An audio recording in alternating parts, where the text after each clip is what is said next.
Hey everybody, welcome back to Video Game. So today I got a fun and exciting video for you guys today because I am playing Psychic Killer Taromaru, but I'm not playing the Japanese version of the game. I'm playing the recently released translation and dub by Existence.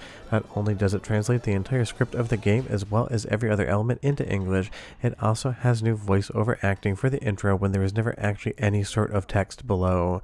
This is definitely a fun one. It's one of the rarest and most expensive Sega Saturn games out there, and it's one of the rare instances in which the value definitely equates to a very good game, even if the price definitely not something that most people would want to pay.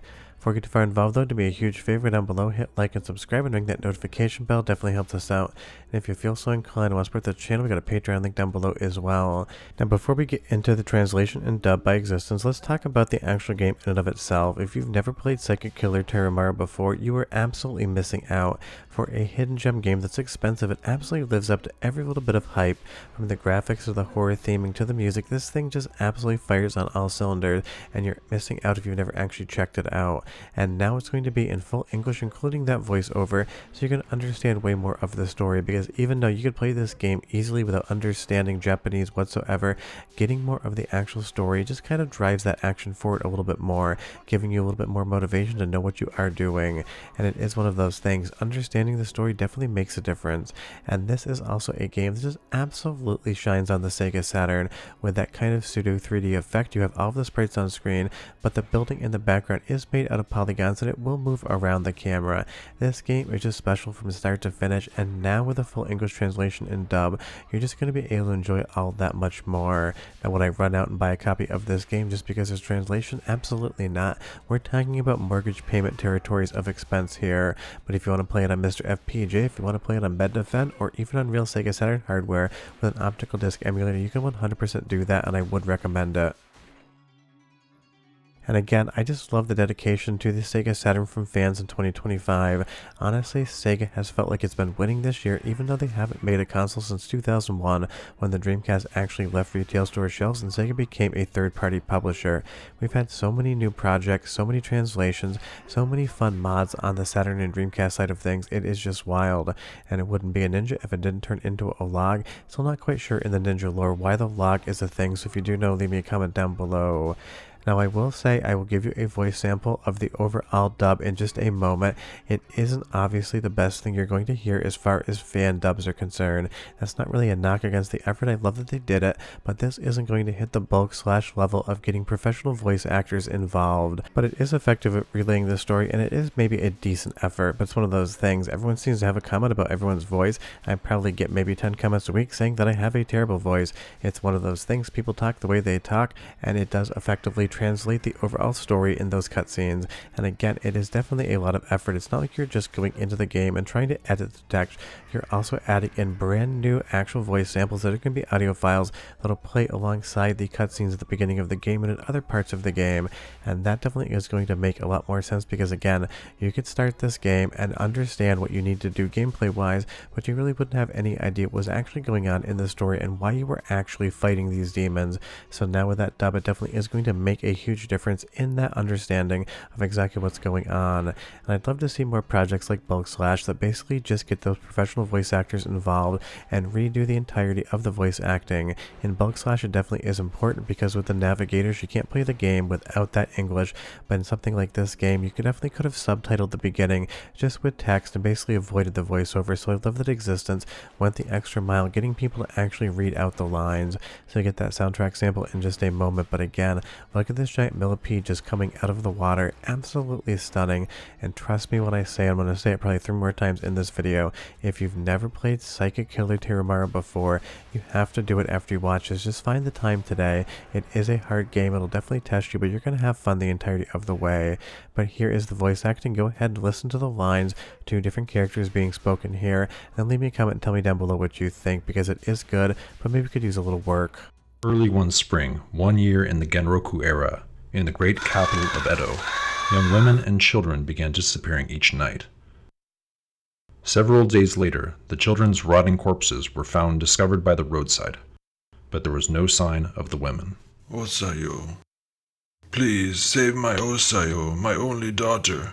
I'll pay you everything we saved for her wedding, and if that's not enough, I'll do anything. Please, I beg you. Save my Osayo.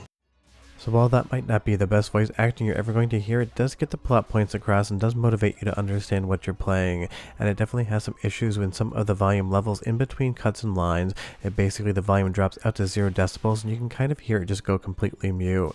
You'd always want at least a little room tone there, if not a backing track, just to kind of keep it from feeling like it is stilted and broken apart lines. But again, it's not a knock on the effort. I love that people do this, and I will leave an open-ended offer in the video. If you need any help with that in the future, any modders out there that are trying to redub stuff, just send me your lines, let me know the overall time in which they need to fit into the game, and I will edit them all together with a little bit of room tone, with a little bit of backing track, so they have a much more conversational tone to them and don't feel like they are just 3 different takes kind of strung together.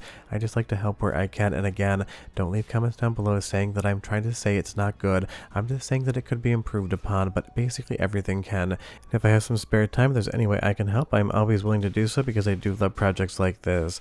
But moving back to the game in and of itself, this gigantic spider here, I absolutely hate spiders in real life. Anytime I'm talking about them in a video, I need to make that very well known. I would just be absolutely running the other direction. I wouldn't be saving any kids, I'd just be going home at this point in time. But obviously the hero in this game has a little bit more balls when it comes to spiders than I do, but I'm ready to admit that I just run the other direction when I see them. And even though that's not relevant to the game, it's one of those things. The giant spider is always just a showpiece of basically any video game out there in the horror aesthetic, because I feel like maybe 50% of the population just does not like them. But the fun thing about Psychic Killer Taromaru is that it is just absolutely an amazing game, and now it's a game that you can sit down from start to finish and play and understand the plot, because it does have a pretty decent plot as well. Additionally, in this ROM hack, there's going to be some other small issues fixed up, like the fact that they misspelled Time Warner Interactive. They misspelled the word interactive, and now that actually has the proper spelling, so the attention to detail here is definitely very good. And I love that you can just basically blow the limbs off your opponent right here, making it so that they can't attack until they turn into their larger form. Psychic Killer Taromaru always has something new and exciting to show you, and now you're going to be able to understand why it's showing that to you in the first place. And this game is such an anomaly. It got a very low print run, it barely came out, and is now considered one of the rarest Saturn games around. And you have to wonder, with a game this good, why that happened. Maybe it's just the fact that Time Warner Interactive was the publisher, maybe they just didn't know how many copies to actually order, maybe they didn't have any confidence in the game. But if you want to pick one of these up today, definitely bring your wallet. And unless you are a full set collector, and trust me, that's a lot of Saturn games, it isn't worth it to actually buy it, because no game is as good as the price tag on this one. But maybe you bought it 25-30 years ago when it was used in Japan, and maybe you got it sitting on your shelves now. So if you somehow own a copy of this game, do tell me down below. But I just love how much fun this thing is, and I love how much it changes itself up. You have a gigantic, basically Godzilla-sized skeleton in the background with those tiny little sprite people running away from the village, all while you fight both the foreground and background enemies.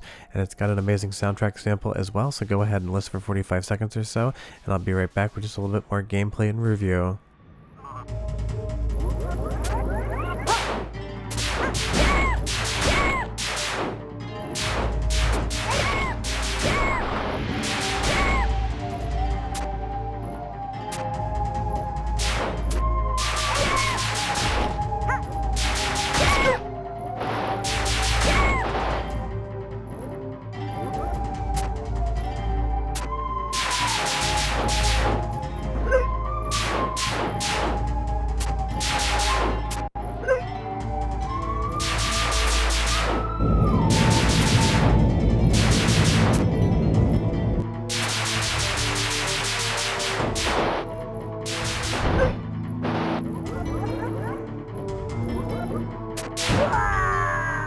I mean, 10/10, no notes on the audio. The gameplay is spectacular. All of the fun action is just impeccable. It is a difficult game that's going to test you, and now you're going to have a full English translation as well as an English dub. All of the menus are going to be in English, and even the sub menus, and even the word interactive is going to be spelled correctly on this one. So you can tell the modder absolutely loved this game and wanted to bring the best possible version to people who didn't read or speak Japanese, and they've definitely done that. Maybe a little work on the dub could be added into the next version of the game.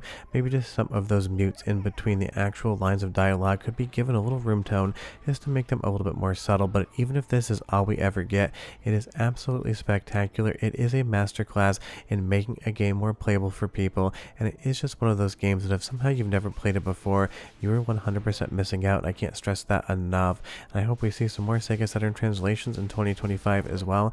I know Dragon Ball Z just got translated, but not really a fan of that game, so didn't actually make a video on that one.